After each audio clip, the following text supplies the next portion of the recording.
In the Gravity Falls fandom, I've seen two statements that I'm not sure are that true. One being that Robbie doesn't deserve redemption, and two, that Robbie X Tambry is terrible. Now, if you just like the show and aren't into the fandom that much, you might not know what the second statement means entirely, but one thing every single viewer knows is Robbie. You can probably figure him out. Yeah, I'm the guy who spray painted the water tower. Robbie was introduced in the very 5th episode of the show, The Inconveniencing. In this episode, Dipper tries to prove himself as a cool teenager to impress his way too old for him crush, Wendy. And the main problem of that is Robbie, most viewers' most hated character. The best part about this episode is that Robbie isn't overly antagonistic. He isn't starting stuff for no reason, just responding to the situation to take shots at Dipper. But why would he do that? Only a little something called insecurity. Robbie is such an insecure 16-year-old that a mere 12-year-old is a threat to his relationship with Wendy. The very first sentence from Robbie is in response to the twins even showing up saying, "So are you like babysitting or?" Come on, Robbie. "So are you babysitting or?" And Wendy gives a scoff, showing that these two shouldn't be together from the beginning.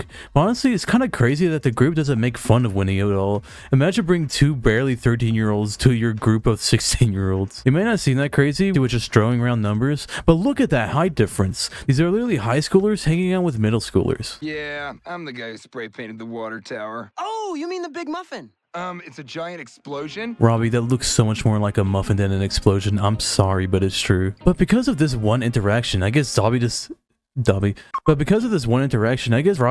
to target Dip Dip for the rest of the show pretty much. Because it wasn't until Fight Fighters that Wendy and Robbie are actually dating. Whenever remembering the show, I always think, oh, they were together for the entire show. But no, during the Inconveniencing, Double Dipper, and the Time Traveler's Pig, they were straight up just not together. Which shows in each episode by having Robbie trying to oppress Wendy in some way. Which means that by this point, he does indeed feel threatened by Dipper in his relationship.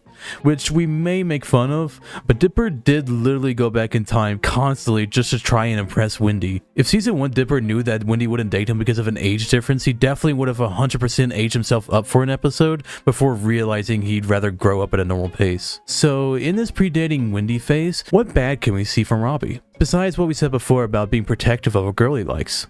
Not much, but within that there's loads to look at. We already talked a bit about the Inconveniencing, but he pretty much just calls him lame several times, usually leading to Dipper doing something to impress a group out of peer pressure, which would have caused the group to be cruelly tortured by ghosts if Dipper wasn't actually a 12-year-old.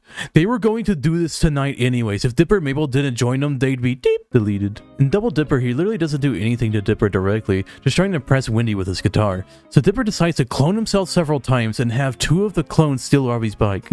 Like, you see what I mean by Dipper being a threat? If he was 10% more of a bad person, Robbie would be fucked. His life would be over. He should end himself now. And give somebody else a piece of that oxygen so that we can breathe inside this blue trapped bubble. Because what are you here for?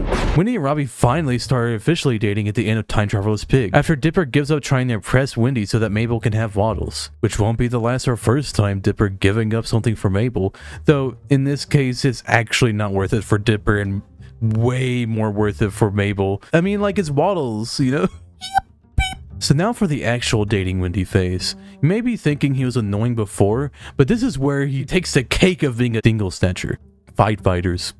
Oh boy, Fight Fighters. Even before the intro, Robbie gets so insecure about Dipper by being all, I just want to hang out with my GF, bro. Dipper was just showing me this great game. Hey, how's about you sit this one out, okay, champ? But we just started this round. Whoa, hey, relax, man. I'm just trying to spend a little time with my girlfriend, all right? Like, dude's bagged her and he's still insecure. Robbie getting Dip's face for no reason other than being a dinkwad. Then later, oh boy, later he's calling out to Wendy like she's a dog. Wendy! Come on out, girl! Come on down! Showing that he wasn't listening to Wendy while playing the game. That he was rubbing Dipper's face in.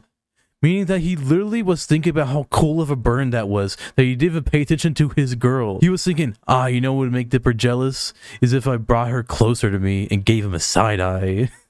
And you know that she brought it up other times after this too, since they're literally girlfriend-boyfriend. But when Dipper calls him out for it... What was that? I just said she's not here. No. You want to get into it, huh? He then tries to embarrass Dipper, pushing him and calling him out for being 12. It clearly been waiting for a moment to unleash it all on Dipper as soon as he's able to. But like I said before, he just goes off based on the situation, like how in the inconveniencing, he called him a loser when he's able. I'm sure she's just dying to ask out a 12-year-old kid who wears the exact same shorts every day. He even acknowledges that Dip has no chance to be with Wendy, but he's so insecure about it they just straight up bullying this 12-year-old. Why don't I call her right now and see if she wants to go out on a date with you? Why don't we call her? Pushing Dipper's anxiety to the point of slapping the phone out of his hand, shattering it. Must be an iPhone. This is the part where you laugh and subscribe and stuff, please. Please? Oh God. I can't keep doing this. Just please give me some viewers, please. Dipper immediately says, I'll buy you a new one, which would be an easy way out for Robbie. But stupid, hormone-filled, angsty, stubborn, insecure, full Robbie decides that's not enough and wants to fight this 12-year-old. Hey, I know a fight when I see one. Stay right there. They schedule for later after Robbie thinks that Grunkle Stan is a caring parental figure and not someone who would bet on a fight between a 16-year-old and a 12-year-old. I'm going really into depth about this episode in particular because of how this is the episode Moist can point to for Robbie being irredeemable. Because without the arcade cabinet coming to life aspect of this episode, Robbie is literally trying to fight the significantly smaller and pathetic excuse for a fighter child. This is just the worst Robbie scene in the series, being an embodiment of why Robbie haters hate the character. In Submarine, he just shows up to be a goal for Dipper. So he'll be like, I have to go to the submarine party so I can date and marry Wendy or something. In Boys Crazy, they break up. Yeah, they are already breaking up after being such a perfect couple. But then Robbie pulls out a maybe mind-controlling disc that gets them back together. Now the question is this song actually cursed or anything? I honestly believe it's not. Yes, there's a backwards message, and yes, Robbie intentionally put it there to subtly suggest them to be together. You are now under my control. Your mind is mine. But I think the end of the episode proves otherwise. All Dipper did was show Wendy the backwards message, and she instantly just trusts Robbie again. I think they got back together because it's a song made for Wendy, and that lovely gesture resulted in her giving him a second chance. But that also means that Robbie intended for the song to be mind-controlling. Like, look at his evil-ass face. You cannot convince me that he doesn't believe that shit he's using is some cursed stuff he made. After this, in the post-dating Wendy era, we see some jokes of Robbie missing Wendy, being heartbroken over their deserved, should-have-happened-sooner breakup. He tries to get her back in the episode Gideon Rises. Wendy receives text from him in the episode Into the Bunker, showing he's obsessively texting her and even sending her a winky frown. Winky frown? What does that even mean? And then there's the Love God, where he's literally wallowing in an open grave over Wendy leaving. I'll never move on, never ever. Oh, so Dipper breaks your phone and you have to fight him, but you could just break your phone because you're embarrassed for a joke? The cast call out how sad it is that he hasn't moved on yet, since this happened quote-unquote forever ago. Split up forever ago. As quoted by Wendy Corduroy. I mean Corduroy. Borderoy? I mean Corduroy. Wendy Borderoy. I mean Corduroy. I mean Corduroy. Borderoy. I mean... And Mabel decides she needs to make him feel happy to fill up her happiness chart. Which is like, why, girl? He's been out of the group since before this season. Why is he even on the list still? The friend group didn't involve bullying the two 12-year-olds only because Robbie was not there. How can I be happy if I know someone else is sad? Why do you gotta force yourself into someone else's life like that? And that she does. She looks at everyone in town and decides Tambry, one of the people in said friend group, is the perfect match for him. But when this 12-year-old sets up a blind date for the two of them, and it goes wrong, Mabel decides to steal and use a love potion on the two, which goes pretty great. Until the rest of the group finds out about them getting together, and all get upset. Robbie and So like Tambry to do You this. knew I liked her. Told Robbie, but not me. Tear her highlights out. Ow! The biggest problem people have with this ship of Robbie X Tambry is that Robbie sucks, and that the consent is questionable. Well, the episode shows that their relationship actually made Robbie a better person, even more than if he was with someone else. I guess Mabel was right about something. But is this relationship real, or is it just the potion? I believe that the love is real, but is enhanced by the potion. Just like Robbie's music, though this time it's actually something magical. This is even supported by the books. Journal 3, a one-to-one creation of the book from the show that is 1,000,000% canon, talks about the love potion being more of a nudge, only lasting 3 hours after the fact. I wonder how that Snatcher's doing. I know, using extra content can be a bit cringe, but I believe that to be the case in the first place. With how the love god basically says that only he can choose the right pairings, otherwise there could be consequences. So maybe the reason they fell in love is because of the pairing actually being pretty good.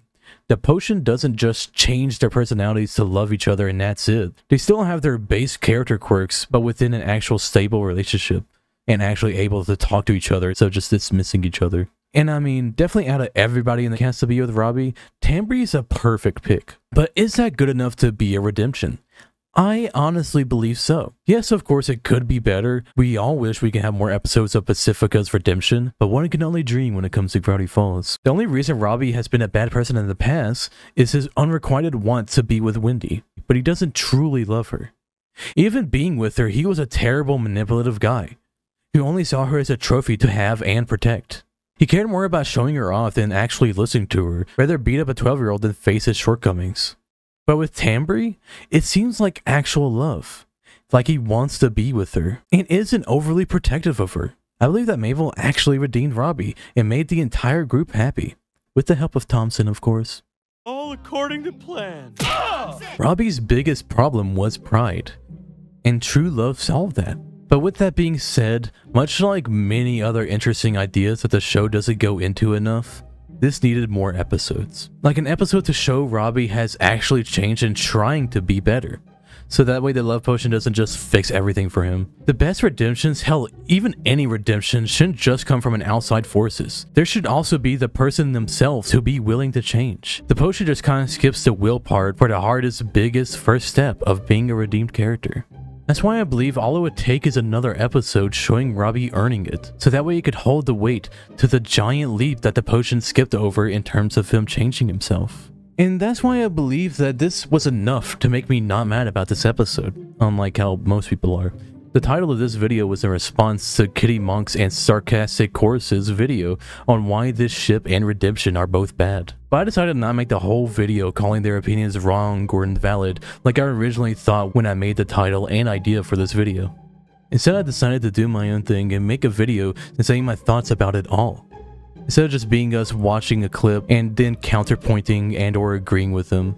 Especially since both of their main points were thoughts on the potion, where we both read the consent part as being entirely different. Cause like, yeah, it's a bit weird that Mabel's all okay with messing with her love life, and then stops when it comes to messing with her love life.